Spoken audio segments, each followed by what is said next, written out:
Hello, I'm David Hart, Executive Vice President at the Florida Chamber of Commerce. Joining us today on the Florida Chamber's Bottom Line is the CEO and President of Space Florida, Frank DiBello. Frank, welcome to the program. David, thank you. It's a pleasure to be here. Frank, I'm so excited about what's going on in the space and aerospace industry in Florida. I know a lot of other Floridians are as well. This sector seems like we're experiencing a renaissance, if you will, a lot of excitement. And I wonder if you could speak a little bit to what's going on in this sector in Florida and what's the economic impact to Florida overall. It's a pleasure to do that, and it's something I'm very proud of. We've been able to come through a period of time in which we saw the retirement of the shuttle, and once again, Florida was stressed due to the several times now that we've been over-dependent on a large federal program that was canceled.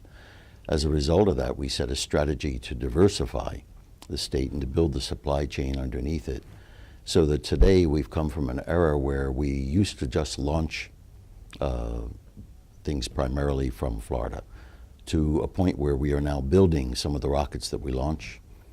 We are actually building 2 next-generation spacecraft in Florida, and we're actually building satellites in what will be the most advanced satellite manufacturing facility in the world, producing up to 15 satellites a week. So the move from just a launch and services function to broad-based manufacturing and even research and development in spacecraft and rockets and in satellite technology is a renaissance, truly. And along with that comes a growth in the supply chain. Today we have some almost 19,000 companies in that supply chain, 2,200 of which are fairly major companies, but that supply chain is where a lot of the growth is, producing about $18 billion worth of revenue, and there's about 132,000 employees working in that industry in Florida. For sure, Florida has a great story to tell. We're a global leader in this sector. We rank #1 of the 50 states in terms of aerospace attractiveness. What many people don't know is the role that Space Florida plays and has played in bringing companies to Florida in that economic growth, in those jobs that have been created. Can you share with our members and viewers a little bit about the role Space Florida plays? Certainly. We have a very unusual statute. We're charged with building a world-leading aerospace industry. And we don't manage incentives so much as we lead with infrastructure. And most of the infrastructure that we help provide to companies that are coming here is financed using third-party capital, not state dollars.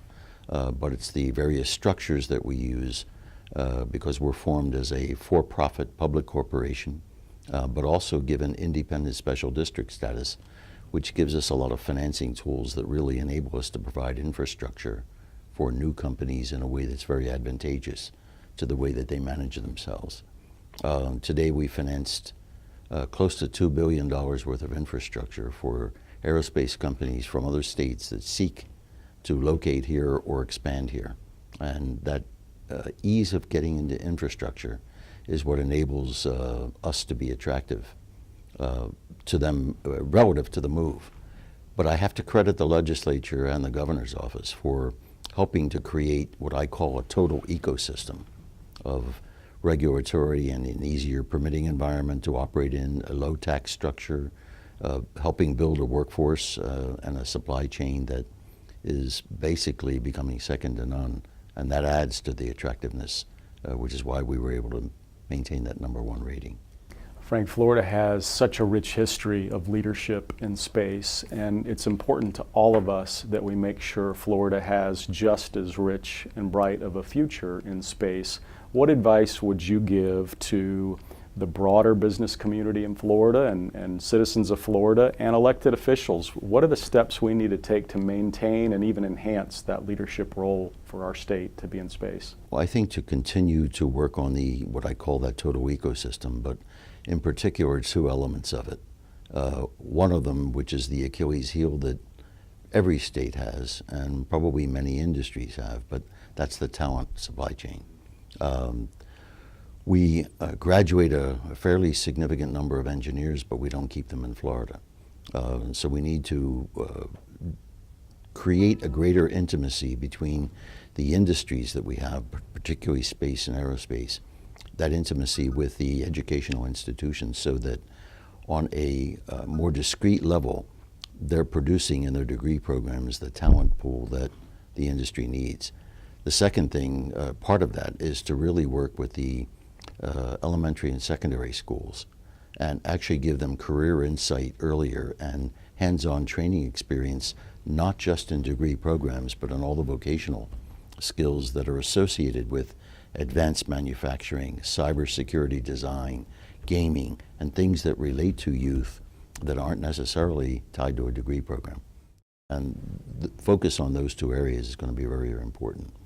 A second goal that we have is to greatly increase the amount of space-related research that we do in our research institutions. And we've got a variety of programs underway to achieve that. Frank, thank you so much for all you and your team at Space Florida do, and thank you for being with us today. It's a pleasure, David, anytime. And to our members, thank you for joining us on another edition of the Florida Chamber's Bottom Line.